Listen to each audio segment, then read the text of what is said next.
ಮನೆಯೊಂದರಲ್ಲಿ ವೇಶ್ಯಾವಾಟಿಕೆ ನಡೆಸುತ್ತಿದ್ದ ಖಚಿತ ಮಾಹಿತಿ ಆಧರಿಸಿ ಬಂಗಾರಪೇಟೆ ಪೊಲೀಸರು ದಾಳಿ ನಡೆಸಿದ್ದಾರೆ. ವೇಶ್ಯಾವಾಟಿಕೆ ಮುಖ್ಯ ರೂವಾರಿ ಹಾಗೂ ರೈತ ಸಂಘದ ಮುಖ್ಯಸ್ಥೆ ಸರಸ್ವತಮ್ಮ ಸೇರಿ 4ರನ್ನ ವಶಕ್ಕೆ ಪಡೆಯಲಾಗಿದೆ. ಕೋಲಾರ ಜಿಲ್ಲೆಯ ಬಂಗಾರಪೇಟೆ ನಗರದ ಶ್ರೀನಗರದಲ್ಲಿನ ಒಂಟಿ ಮನೆಯಲ್ಲಿ ಸರಸ್ವತಮ್ಮ ವೇಶ್ಯಾವಾಟಿಕೆಯನ್ನು ನಡೆಸ್ತಾ ಇದ್ಲು.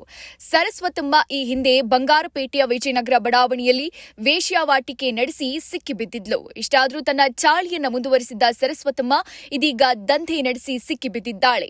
ಪೊಲೀಸರು 4 ಆರೋಪಿಗಳ ಜೊತೆಗೆ ರೆಡ್ ಹ್ಯಾಂಡ್ ಆಗಿ ಸಿಕ್ಕಿಬಿದ್ದ ರೈತ ಸಂಘದ ಮುಖ್ಯಸ್ಥೆ ಸರಸ್ವತಳಮ್ಮನ್ನ ವಶಕ್ಕೆ ಪಡೆದು ವಿಚಾರಣೆ ನಡೆಸುತ್ತಿದ್ದಾರೆ.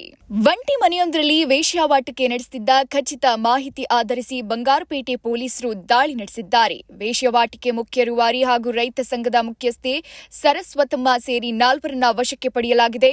ಕೋಲಾರ ಜಿಲ್ಲೆಯ ಬಂಗಾರಪೇಟೆ ನಗರದ ಶ್ರೀನಗರದಲ್ಲಿನ ಒಂಟಿ ಮನೆಯಲ್ಲಿ ಸರಸ್ವತಮ್ಮ ವೇಶ್ಯಾವಾಟಿಕೆಯನ್ನು ನಡೆಸ್ತಾ ಇದ್ಲು.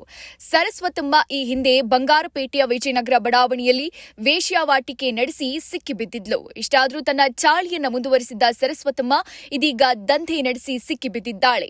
ಪೊಲೀಸರು 4 ಆರೋಪಿಗಳ ಜೊತೆಗೆ ರೆಡ್ ಹ್ಯಾಂಡ್ ಆಗಿ ಸಿಕ್ಕಿಬಿದ್ದ ರೈತ ಸಂಘದ ಮುಖ್ಯಸ್ಥೆ ಸರಸ್ವತಳಮ್ಮನ್ನ ವಶಕ್ಕೆ ಪಡೆದು ವಿಚಾರಣೆ ನಡೆಸುತ್ತಿದ್ದಾರೆ.